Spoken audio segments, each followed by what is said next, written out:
This news story we're seeing right now is absolutely insane. So the Trump administration, and to be clear, reportedly we are not talking staffers, we are talking JD Vance, Hegseth, Waltz, Rubio, and Ratcliffe. They accidentally added the editor of The Atlantic to a signal group and then actively debated striking the Houthis and then put America's war plans in the chat. And on this text chain, they reportedly revealed the identity of CIA agents and shared classified information on the US military. With it appearing that JD Vance criticized Trump's foreign policy in the group chat, not on the grounds that isolationism is a mistake, but that we're not isolationist enough. Then Hegseth reportedly posted operational details on forthcoming strikes on Yemen, including information about targets, weapons the US would be deploying, and attack sequencing. To which Vance replied, "I will say a prayer for victory," and then two other officials adding prayer emojis. And after the strikes ended, they all hit up the group chat congratulating Pete on a job well done, including Marco Rubio, who is apparently a double exclamation point guy. With the editor then leaving the chat, and the White House has confirmed that the text chain is real and that the editor was not added on purpose. But also trying to downplay the impact, adding that the ongoing success of the Houthi operation demonstrates that there were no threats to our service members or our national security. But notably, The Atlantic says that Waltz, the national security advisor, may have still violated the Espionage Act by doing this. And lawyers for the publication say that officials are not authorized to discuss classified information on Signal and are only supposed to use SCIFs for this, with the main reason being what if their phones were stolen or if they had lost it, right? What if their phones were hacked? And this is the other crime Waltz may have violated is the Federal Records Act, right? Because he set the messages in Signal to disappear after a week, with the law calling for text messages about official acts to be considered records that should be preserved, which is unsurprisingly why we saw reporters grilling Trump on this today, though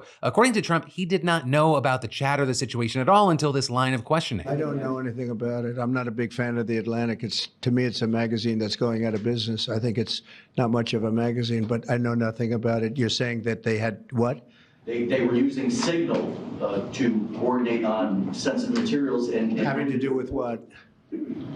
Having to do with what? What were they talking about? With the Houthis. The Houthis? You mean the attack on the Houthis? Right. Well, it couldn't have been very effective because the attack was very effective. I can tell you that. I don't know anything about it. Meanwhile, you had a spokesperson for Vance trying to clear up any rumor that the vice president is at odds with Trump, saying Vice President Vance unequivocally supports this administration's foreign policy. The president and the vice president have had subsequent conversations about this matter and are in complete agreement. And then, with all this craziness, the story's been blowing up online. We've seen people condemning Rubio because he previously called Hillary Clinton irresponsible for using a private email server. The likes of Tim Walz just saying Pete Hegseth texting out war plans like invites to a frat party, and Elizabeth Warren asking what other highly sensitive national security conversations are happening over group chat. Any other random people accidentally added to those too? You then also had Senate Armed Service Ranking Member Jack Reed calling the breach, if true, one of the most egregious failures of operational security and common sense I have ever seen. And while all of this is still developing and reactions are still coming in, we've even seen some GOP members kind of concerned, with, for example, Senator John Cornyn saying the whole incident sounds like a huge screw up. Is there any other way to describe it? With him then also telling reporters that he hoped that the intelligence community would look into this. And on top of all that, he added a journalist to a chat with classified information. So 1, yikes. 2, we'll keep our eyes open to see what happens next. And 3, I'd love to know your thoughts here.